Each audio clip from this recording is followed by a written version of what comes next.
আসসালামু আলাইকুম এভরিওয়ান, সবাইকে ওয়েলকাম নতুন আরও একটা রেসিপি দেখার জন্য। শেয়ার করব আজ একেবারে সহজভাবে স্যান্ডউইচ তৈরি করার রেসিপি, সেই সাথে থাকবে মেয়োনিজ। আশা করি প্রতিবারের মতন আজকের রেসিপিও ভালো লাগবে। আর এই স্যান্ডউইচটা তৈরি করে সংরক্ষণও করতে পারবেন। কম ঝামেলায় এই স্যান্ডউইচটা যেমন তৈরি করে নেওয়া যায়, খেতেও কিন্তু আলহামদুলিল্লাহ দারুণ হয়। সেই সাথে থাকবে মেয়োনিজ, আর মেয়োনিজটা একবার তৈরি করেও সংরক্ষণ করতে পারবেন। সকল রকমের টিপস নিয়ে আজকের এই সম্পূর্ণ এপিসোড। তাহলে চলুন আর কথা না বাড়িয়ে সম্পূর্ণ রেসিপিটা দেখে নেওয়া যাক। স্যান্ডউইচ তৈরি করার জন্য আমাদের কিন্তু মেয়োনিজ লাগবে। আর প্রথমে আমি মেয়োনিজটা তৈরি করে নিচ্ছি।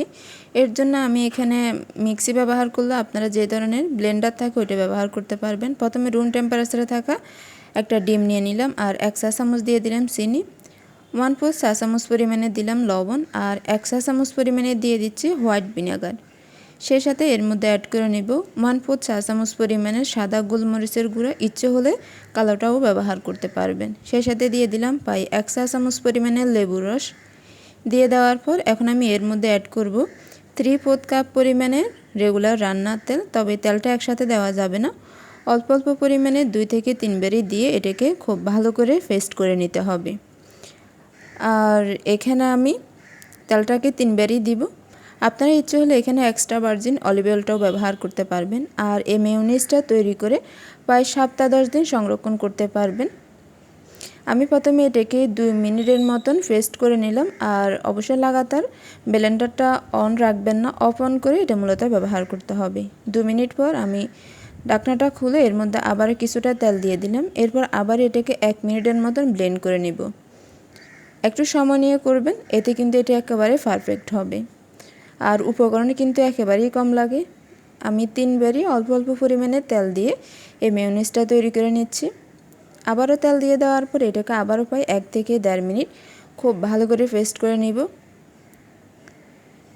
সময়ের পরিমাণটা কম বেশি লাগতে পারে। আমি প্রায় 1.5 মিনিট পর ঢাকনাটা খুললাম, আর দেখেন এটা একেবারে পারফেক্ট। আর এখানে যে ডিমটা ব্যবহার করলাম এটা অবশ্যই রুম টেম্পারেচারে থাকতে হবে। যদি ফ্রিজে থাকে তাহলে অবশ্যই আধা ঘন্টা আগে বের করে নেবেন। আর এটা কী পরিমাণ পারফেক্ট হলো সেটা কিন্তু এর ঘনত্ব দেখলে বুঝতেই পারবেন। কোনো অংশে বাইরে থেকে কিনে আনা মেয়োনিজের টেস্ট থেকেও কম না, বরং নিজে হাতে তৈরি করা স্বাস্থ্যসম্মত পরিবেশে একেবারে পারফেক্ট একটা মেয়োনিজ পেয়ে গেলেন। আর এই মেয়োনিজটা প্রায় 7-10 দিনের মতন সংরক্ষণ করতে পারবেন। বিভিন্ন ধরনের নাস্তায় এটা ব্যবহার করা যাবে। মূলত এই মেয়োনিজ দিয়ে আজ আমি আপনাদের সাথে স্যান্ডউইচ তৈরি করব। আর আমি 2 ধরনের এখানে স্যান্ডউইচ তৈরি করব। আপনারা আপনাদের কাছে যেটা ভালো লাগে ওটা তৈরি করতে পারবেন। তাহলে চলেন আমি স্যান্ডউইচের রেসিপিটাও আপনাদের সাথে শেয়ার করে নিই। এর জন্য আমাদের লাগবে ডিম। আপনারা কি পরিমাণ তৈরি করবেন তার উপর ডিপেন্ড করে এখানে ডিমটা নিতে পারবেন। আমি প্রথমে এখানে সিদ্ধ করা একটা ডিম নিয়ে নিলাম। সবসময় আমরা যেভাবে ডিম সিদ্ধ করে থাকি ওরকমই সিদ্ধ করতে হবে। এখন ডিমের খোসাটা ছাড়িয়ে এরপর আমি এটাকে একটা কাঁটা চামচের সাহায্যে ছোটো ছোটো আকারে ভেঙে নিচ্ছি। ইচ্ছে হলে এই কাজটা হাত দিয়েও করতে পারবেন।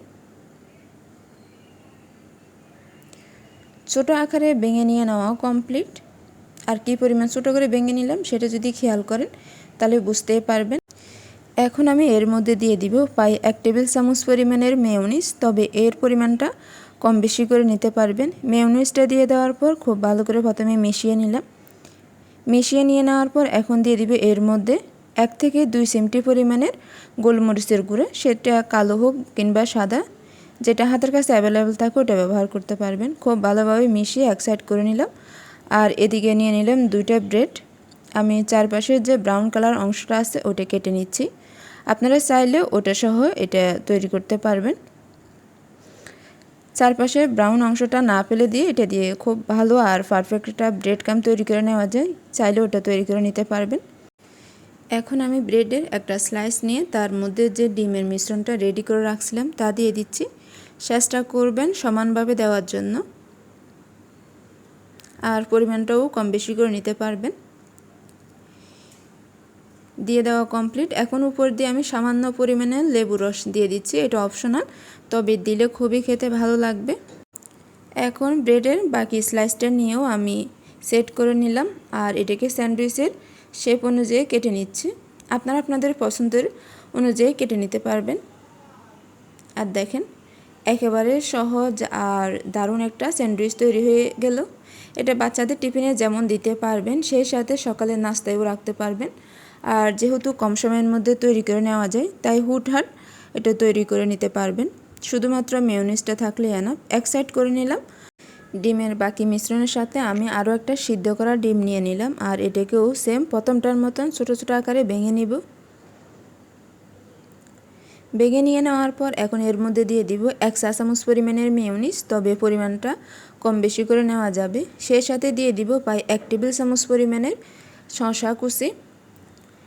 শসাগুলোকে চেষ্টা করবেন একেবারে চিকন আর পাতলা করে কুচি করার জন্য। সেই সাথে দিয়ে দিব 1 টেবিল চামচ পরিমাণের গাজর কুচি।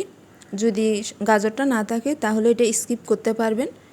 গাজরটাকেও চেষ্টা করবেন একেবারে পাতলা আর চিকন করে কুচি করে নেওয়ার জন্য। এরপর এর মধ্যে দিয়ে দিলাম 1/4 চা চামচ পরিমাণের কালো গোলমরিচের গুঁড়া আর সামান্য পরিমাণের লবণ। সেই সাথে দিয়ে দিব প্রায় 1/4 চা চামচ পরিমাণের লেবুর রস।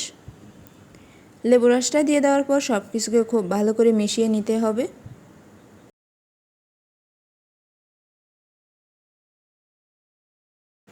খুব ভালো করে মিশিয়ে নিয়ে নেওয়া কমপ্লিট। এখন এটাকে এক সাইড করে নেব। এরপর এর মধ্যে নিয়ে নিলাম ব্রেডের 2টা স্লাইস। সেম প্রথমটার মতন চারপাশে ব্রাউন অংশটা আমি কেটে বাদ দিয়ে দিব। এরপর এর মধ্যে আমি ডিমের যে মিশ্রণটা তৈরি করে রাখছিলাম তা দিয়ে দিচ্ছি।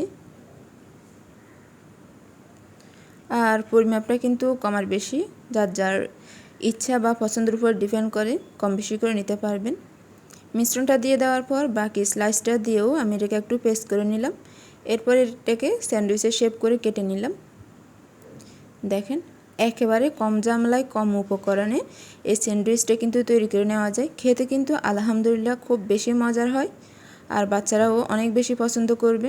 এটা যদি সংরক্ষণ করতে চান তাহলে প্লাস্টিকের যে র্যাপিং পেপার আছে ওগুলো দিয়ে খুব ভালো করে মুড়িয়ে এরপর একটা এয়ারটাইট বক্সে ভরে যদি নর্মাল ফ্রিজে রেখে দেন তাহলে 2 থেকে 3 দিন পর্যন্ত এটা ভালো থাকবে, তবে এর থেকে বেশি সময় রাখা যাবে না। রেসিপিগুলো কেমন লাগছে অবশ্যই কমেন্ট করে জানাবেন। পরবর্তী রেসিপি দেখার আমন্ত্রণ রইল। এতক্ষণ ধরে রেসিপিগুলো দেখার জন্য আপনাদের সবাইকে অসংখ্য ধন্যবাদ। সবাই ভালো থাকবেন। আল্লাহ হাফেজ।